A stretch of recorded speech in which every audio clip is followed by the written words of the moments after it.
Alright folks, so it's time to take my own advice and begin to see what's doing well here. So basically I'm just looking at this just amalgamation of seeds that I threw down, and I'm looking at what's doing best, and it's pretty clear that these soybeans are doing really well.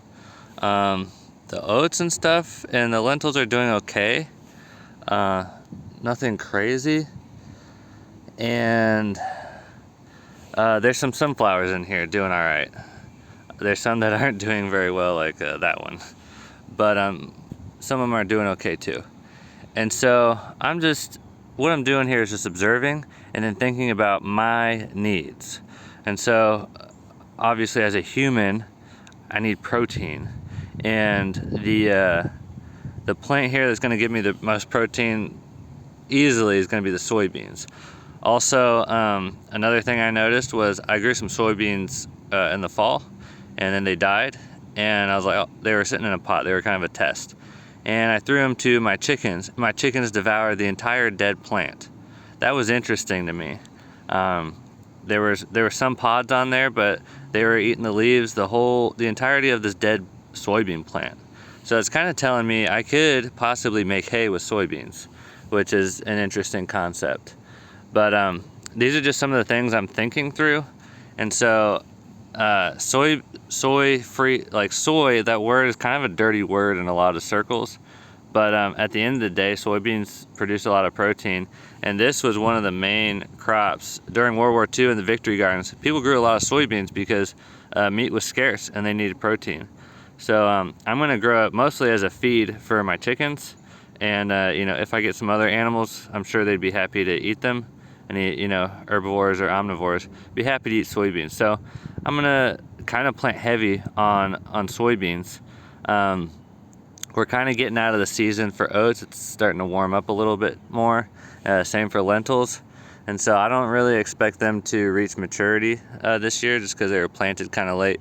But I really think there's something here with these soybeans, and I'm going to continue to monitor, but this is the feedback I'm getting back like immediately. Soybeans are doing well. And how do I measure how well they're doing? So for one, I just look at the color of the leaf. A dark green is what I'm looking for, and you can, especially with this one right here, really dark green color. Also just like good growth.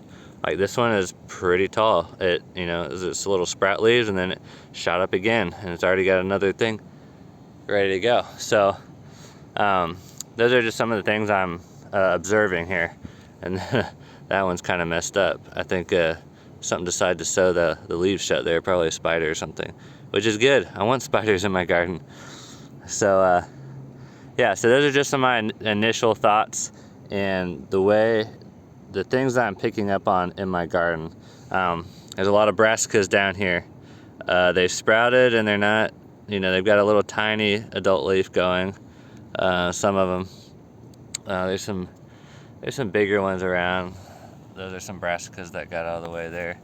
But yeah, I'm just thinking about really what's going to be the most productive thing, what's going to benefit me the most. And I'm thinking soybeans are probably going to be one of those plants that are going to do really well. And so if I have pigs or chickens or goats or even me, I'm going to want to eat soybeans. So I'm going to be planting a little bit heavy on them this year, and that's okay. And I'm going to learn as all this stuff grows. I'm going to learn a lot more. So right now this is just what I'm doing. I've got plenty of space. If something changes, all of a sudden the sunflowers are just taking off or whatever, maybe I'll think about doing more sunflowers, because those would be a great feed for animals as well. So those are my initial thoughts on just kind of this has been here a couple weeks, and it's been growing. So these are my initial observations. All right, have a great day, guys.